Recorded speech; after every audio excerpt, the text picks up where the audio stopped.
Saint Peter's basilica, যেখান থেকে যুদ্ধ বন্ধের ডাক দিয়ে অসহায়দের জন্য প্রার্থনা করতেন একাদশ পোপ ফ্রান্সিস।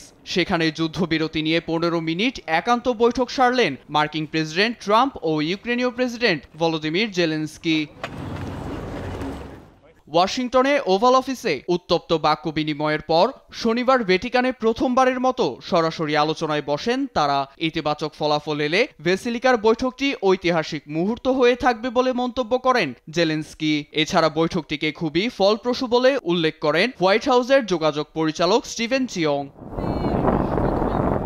রয়টার্স জানায়, বৈঠকে পুতিনের শান্তি চুক্তিকে প্রশ্নবিদ্ধ করেন মার্কিন প্রেসিডেন্ট। এমনকি সোশ্যাল মিডিয়ার এক পোস্টে ট্রাম্প বলেন, বেসামরিক স্থাপনায় হামলা চালিয়ে যুদ্ধবিরতি নিয়ে গড়িমসি করছেন পুতিন। এতে রাশিয়াকে প্রশ্রয় না দিয়ে ব্যাংকিং ও অন্যান্য খাতে নিষেধাজ্ঞা জারির হুঁশিয়ারি দেন তিনি। সাইডলাইনে ব্রিটিশ প্রধানমন্ত্রী কিয়ার স্টারমারের সঙ্গেও ইউক্রেনের বর্তমান পরিস্থিতি নিয়ে আলোচনা করেন জেলেনস্কি। এই সময় ট্রাম্পের সঙ্গে আলোচনার বিষয়টিও উল্লেখ করেন তিনি। আমরা নানা বিষয়ে খোলামেলা বৈঠক করেছি, বিশেষ করে শান্তি চুক্তি কিভাবে বাস্তবায়ন করা যায় তা নিয়ে আলোচনা করেছি। এর মধ্যেই সম্পূর্ণ কুরস্ক অঞ্চল রাশিয়ার দখলে গেছে বলে দাবি করেছেন পুতিন। ক্রেমলিন জানায়, রুশ বাহিনীর ক্ষিপ্রতার মুখে অঞ্চলটি থেকে লেজ গুটিয়ে পালিয়েছে ইউক্রেনীয় সেনারা।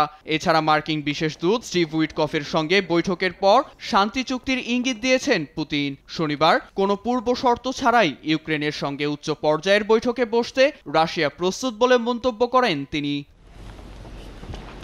পোপের শেষকৃত্যে যোগ দিয়ে ইউরোপীয় নেতাদের সঙ্গেও আলোচনা করেন জেলেনস্কি। রাশিয়া যুদ্ধবিরতির জন্য সত্যিকার অর্থেই প্রস্তুত বলে আশাবাদী ইতালির প্রধানমন্ত্রী জর্জিয়া মেলোনি।